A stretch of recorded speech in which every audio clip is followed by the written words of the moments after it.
Hey guys, CryptoDad here again, and today I'm going to show you how to keep your crypto safe and prevent hacks. So let's get started.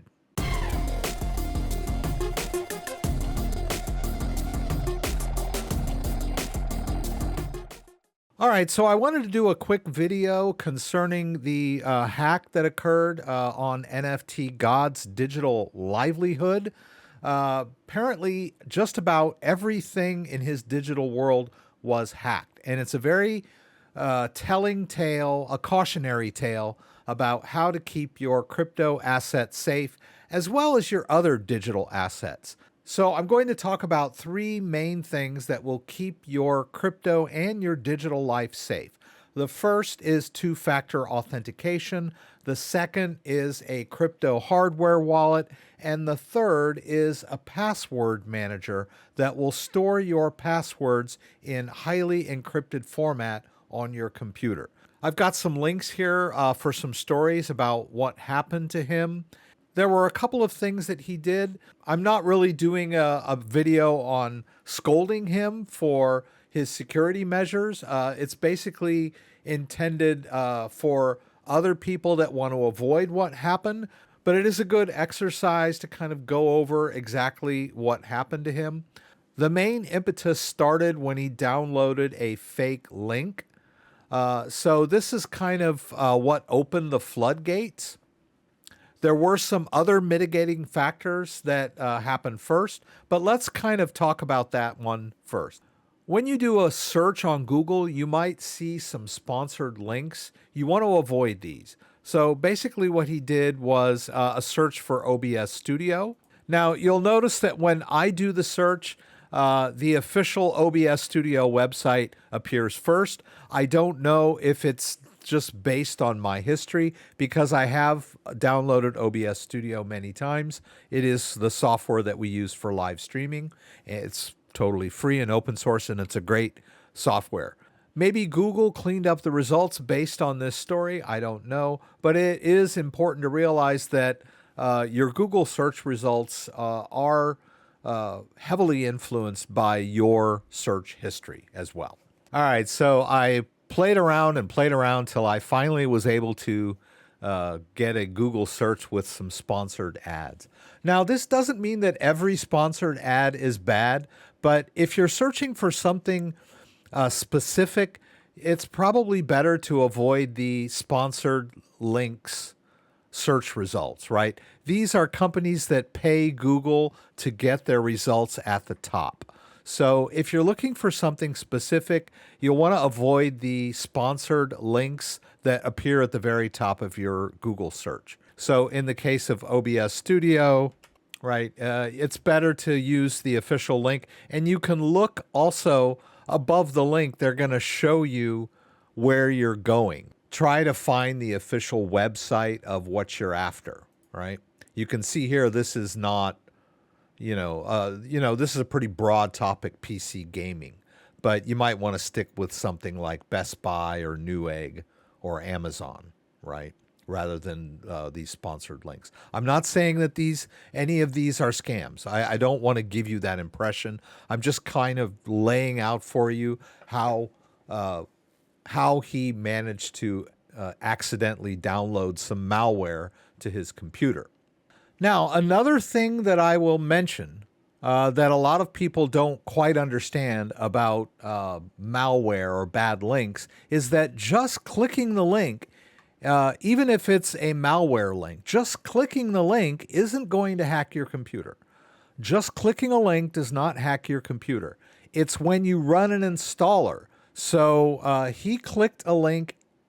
It took him to a malware site that was pretending to be OBS Studio, and then he actually ran the installer, and that was when he installed the malware. So just clicking on a link is not going to infect your computer. You need to take a little more action than just that. Now, in addition to downloading and installing this malware on his computer, his wallet was not as safe and secure as it could be. I had heard in the stories mentioned that he was keeping his crypto in a quote unquote hot wallet. But if you read his Twitter thread, which I will also post down below, it was more to it than just that. A hot wallet is a pretty broad definition of crypto wallets. Another way to define hot wallet is anything that's not a hardware wallet, right?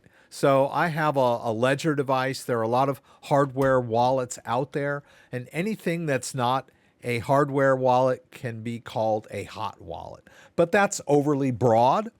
So there are a lot of wallets out there that are not hardware wallets, such as MetaMask, which you can download and install on your computer, Trust Wallet, which is a great phone-based wallet, and Electrum Bitcoin Wallet, which is a free open source Bitcoin wallet that you can download and install on your computer. These are self-custodial wallets, and some people call them hot, but they're not really, because the private key is stored on your computer. Usually the term hot wallet means that it's being stored online, such as on a cryptocurrency exchange or something like that, or a type of wallet that actually is online, right? It's an online account where you don't control the private keys. Just calling anything that's not a hardware wallet a hot wallet is overly broad, right? But apparently, he wasn't really using what we would term a hot wallet. He mentions in his Twitter thread, he mentions that when he set up his Ledger device, he entered his seed phrase in a way that no longer kept it cold. So he doesn't really go into a whole lot of detail about this. There are hacks where people download Ledger Live software and it turns out to be malware where you're asked to enter your seed phrase. But if he had done that, his wallet probably would have been hacked right away.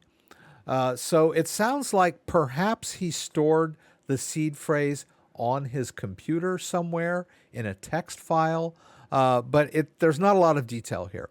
And he mentions that he realized that he had made the mistake, but was still storing things in the wallet and just kind of put off buying another ledger, which is kind of weird.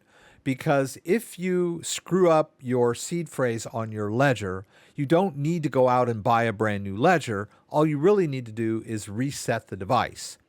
I have a whole lot of videos on how to use Ledger devices, and it's pretty straightforward to simply reset a Ledger device to factory and start over. So he could have done that. So we'll start with the keeping your crypto secure, and ledger.com is where you can go to get a Ledger hardware device. They have lots of different options for storing your cryptocurrency and your NFTs safely and securely. And if you follow the instructions and set them up properly, keep your seed phrase offline, then your crypto will be safe. But Ledger is not the only company that makes hardware wallets. You also have the option of getting a Trezor wallet. They're also great cryptocurrency hardware wallets where you can store your crypto and NFT safely and securely. Keystone Pro is also capable of storing multiple cryptocurrencies, including NFTs. NFTs are basically sub-tokens in a wallet, generally an Ethereum wallet, but NFTs can also be held on the Polygon chain, Avalanche chain, Binance Smart Chain. So, and all of these chains can be secured with a hardware device. Also, Elipal is another great cryptocurrency hardware wallet. So lesson number 1, store your crypto in a hardware wallet for ultimate security, and make sure that you keep your seed phrase safe and secure and offline. All right, so that's number 1. Number 2 would be two-factor authentication. You'll notice in the story that after he downloaded the malware, the hackers took over all of his online accounts. They took over his Twitter, they took over his Discord, his Gmail, Substack. Apparently they tried to take over his Substack. So All of this information was just laying there on his computer. So once the hackers had managed to install hacking software on his computer, they had access to all of his accounts. Now, if he had set up two-factor authentication on all of these accounts, even if they had gained access to the computer, they would not have been able to access his accounts if he had two-factor set up, because they would not only need access to his username and password, but also his device. So two-factor authentication involves a secondary device such as your phone. Once you have set up two-factor authentication on your phone and on your accounts, then no one can access the account without having the device, because the device stores a secondary code which is required to log into your accounts. So let me explain how that works. Now, the most popular two-factor authentication application out there is Google Authenticator. You can go over to the App Store and download a copy of Google Authenticator very easily. All right, there's Google Authenticator. I'm going to go ahead and download it. There is other Authenticator software available for your phone. There's the Microsoft Authenticator. There's also Authy. So any of these will do for setting up two-factor authentication. All right, so when you download Google Authenticator, you'll be presented with the welcome screen.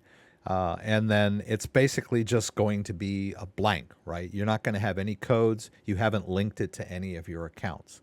So the first thing you'll want to do is get linked up to your accounts. Easiest way is scan a QR code. So I'll demo the most important ones is securing your email account, because if someone has access to your email account with a username and password so they can log into your email, they can take over your email account and send emails out to all of your contacts and try to trick them. And they can also reset passwords. So if you've ever had to reset your password, you know that the only thing you need is basically your email. You say, oh, I forgot my password. They send you a link to your email, and then you reset the password. So you don't want anyone to gain control of any of your email accounts.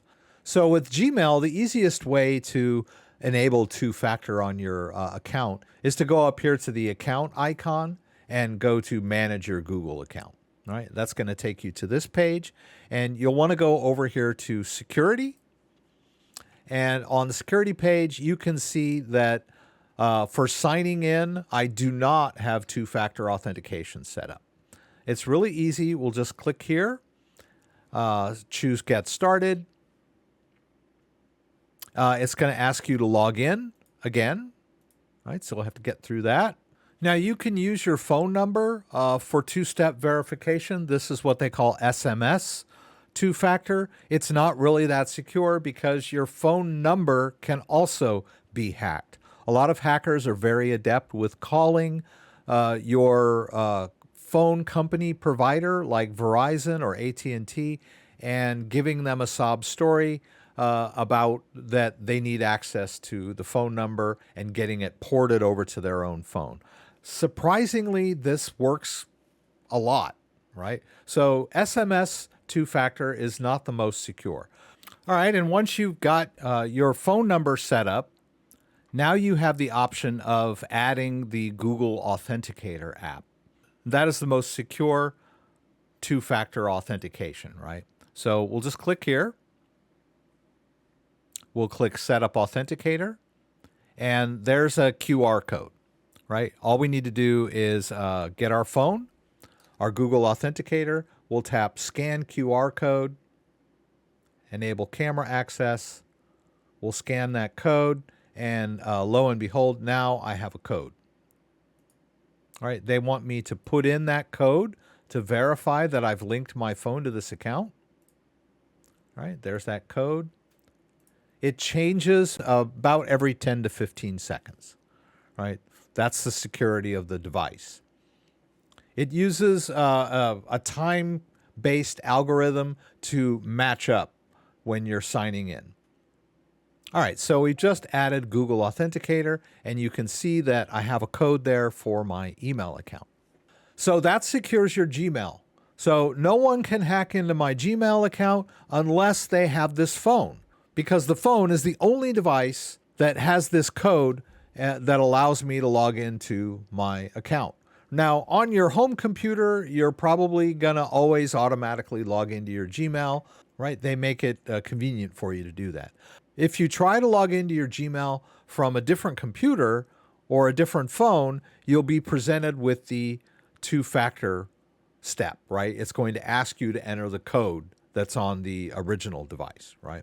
So it protects your account from anybody that tries to log in on a different device. And the steps to getting your Google Authenticator linked up with your email account, very similar with Yahoo and Microsoft Mail and Hotmail, all the others, right? You'll want to get your email account secured. Also, if you're dealing with crypto and buying crypto, you'll want to secure all of your cryptocurrency exchange accounts. From what I understand, he didn't get any crypto hacked off exchanges. If you're using exchanges to buy and sell crypto and you leave your crypto on the exchanges at any point in time, you'll want to secure those accounts as well. Right. So for Coinbase, basically you want to go up to the settings, and then you'll go over to security. In your security section, you'll see an option for Authenticator, right? You've probably already set up text verification, but Authenticator is much more secure. In the case of hacking into his computer, they may have stumbled upon his phone number stored on his computer somewhere. They could probably find it on my computer too if they poked around enough, right? But having the Authenticator means that anyone that has access to your computer would also need your phone, right? So let's go ahead and enable Authenticator on my Coinbase account. I'll click select here. They're going to send me a text first to verify that I have the phone in my hand. And then this is the code that we're going to scan with our Google Authenticator. All right, so we'll do the same thing we did the first time. We're going to hit that plus down there on the bottom, and we're going to scan the QR code. Just hold up our phone to that QR code, and now the Coinbase code is in my phone. Right? And so we'll just enter that code here and choose Enable. Now we've enabled two-factor authentication on our Coinbase account. And so now you can see I have a second code.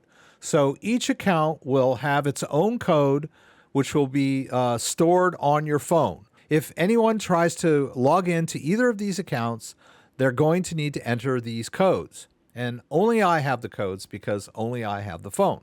Now, I was basically just showing you a demo phone. This is my go-to phone. And you can see that I have quite a few Google Authenticator codes. If you're using any kind of account that has the ability to enable two-factor authentication, you should. It's a no-brainer, right?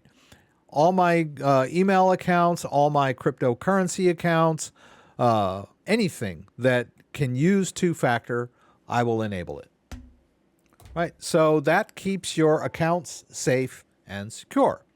Now let's talk about a third tier, and that's a password manager. When they hacked into NFT God's computer, they were able to gain access to most of his accounts. I would imagine that most likely this is because he was not using a password manager. A password manager is a standalone application that keeps your account, your passwords, safe and secure. I personally use 1Password. 1Password is a great password manager. It has a desktop version and a phone-based version. So you have access to your passwords wherever you are. And the passwords are stored in a highly encrypted format so that even if someone were to gain access to your account, they wouldn't be able to hack into your password manager because that is a very secure way of storing your passwords online. Now, it's not out of the realm of possibility, but most people, when they store their passwords, they'll keep them in a text file. I don't know that he's doing this. I know some people that have a Word file that has all their passwords in it, or an Excel file. Or they allow the browser to save their passwords. This is okay, but it's not go-to secure, right? The browser-based password manager stores your passwords in an encrypted format on your computer, but not highly secure, right? Anyone that has the ability to hack into your computer can probably hack your browser password file pretty easily, right? They would be much more challenged by a password manager like 1Password or Dashlane. So a hacker could easily gain access to your passwords if you store them in a Word file or an Excel file, or even if you save them in your browser, because the way the browser stores passwords is encrypted but not highly secure. They would be much more challenged if you were using a password manager like 1Password or Dashlane, right? So that's it. Keep your crypto assets and your digital assets safe and secure. For your crypto and NFT, use a hardware wallet like Ledger, Trezor, Keystone, or Ellipal. And there are others. I'm just kind of listing the most popular. And any of your online digital accounts like your Gmail or your cryptocurrency exchange accounts, please enable two-factor authentication. Use Google Authenticator on your phone, or Authy on your phone. Authy is also a really good password manager for your phone. So to secure those accounts so that even someone that has access to your computer will still be locked out of the accounts because they don't have your phone. And lastly, use a password manager instead of storing your passwords in a text file or an Excel file or even your browser, right? It's much more secure to use password managers for storing your passwords. Keeps your passwords safe and secure, and it's also very convenient for managing lots of passwords. I have hundreds of accounts that require usernames and passwords, and I would go crazy trying to keep track of them on sticky notes or notebooks or text files on my computer, or trying to remember them in your head, which is practically impossible these days, right? Because you want to use a different password for every account. I should throw that in too. Always use strong passwords, and please use different passwords for every account, because if someone hacks something really easy, like an online gaming forum or something like that, and you're using the same password and email that you use for all of your other accounts, it's really easy for them to just try that password on all of your other accounts too. So use good password sense and security. Lock down your computer with a password manager and two-factor authentication, and keep your crypto safe in a hardware wallet. If you have any questions about anything I did, please throw them up in the comments and I'll do my best to get them answered. If you like this video, give me a thumbs up. If you'd like to subscribe to my channel, I would appreciate it. When you subscribe, there's a little bell that you can click that will allow you to be alerted whenever I post new content. Once again, thanks for joining me, and hope to see you again soon.